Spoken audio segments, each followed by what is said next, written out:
সন্ধ্যার নাস্তায় যদি এরকম একটা ক্রিস্পি ধরনের টেস্টি খাবার থাকে তাহলে কিন্তু নাস্তাটা পুরোটাই জমে যাবে, অথবা এটা বাচ্চার টিফিনেও দিতে পারেন। তো আজকে আমি তৈরি করব পনির মোগলাই। চলুন রেসিপিটি দেখে নিন। তো এর জন্য আমার লাগছে এখানে প্রথমে 3 চামচ পরিমাণ ময়দা নিয়েছি আমি, তারপরে নিয়ে নিলাম সামান্য পরিমাণ লবণ, তারপরে তো লাগবে এটাতে তেল, কারণ তেল ছাড়া তো হবেই না। এটা আমাদের গ্রাম্য ভাষায় বলে ময়াম। তো ময়াম দিয়ে নিচ্ছি, তারপরে দিয়ে নিলাম এখানে ফুল সোডা। তো খাবার সোডাও বলে, আমাদের গ্রাম্য ভাষায় বলে ফুল সোডা। তো এটা দিয়ে নিয়ে তারপরে ভালোভাবে মেখে নিলাম। মাখার পরে ওই যে একটু দেখালাম হাত দিয়ে চেপে ধরে দেখতে হবে, যখন ভেঙে আসবে মুঠোটা তখন বুঝতে হবে যে আমার আটাটা মাখা হয়ে গেছে। তারপরে একটু অল্প অল্প করে জল দিয়ে আমি ডোটা রেডি করে নিয়েছি। এই ডোটা রেডি করা কিন্তু মেইন ফ্যাক্টর। ডোটা যদি সুন্দর হয় তাহলে কিন্তু মোগলাই পরোটাটা খেতে বেশি টেস্টি হবে, আর পনিরটা দেওয়ার কারণে মোগলাইয়ের টেস্টটা আরও বেশি বেড়ে গেছে। তো চলুন এখন আমি ডিমটা রেডি করে নিচ্ছি। তো ডিমটাতে দিয়ে দিলাম আমি কাঁচামরিচ আর পেঁয়াজ।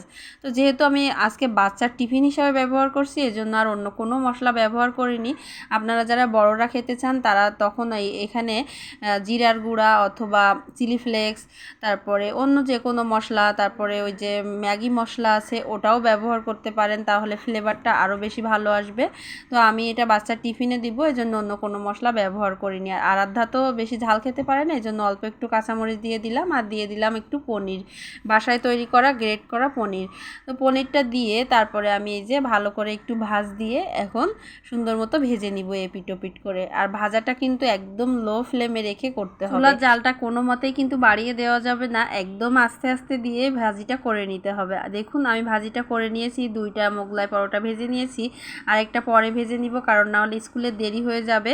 তো এই যে সুন্দর হয়েছে কিন্তু আমার মোগলাই পরোটাগুলো মানে ফুলে একেবারে বালিশের মতো হয়ে উঠেছে, আর মাঝখানটা একদম বাসা বাসা হয়েছে, আর সুন্দর মতো মাঝখানটা সফট আছে আর উপরটা ক্রিস্পি।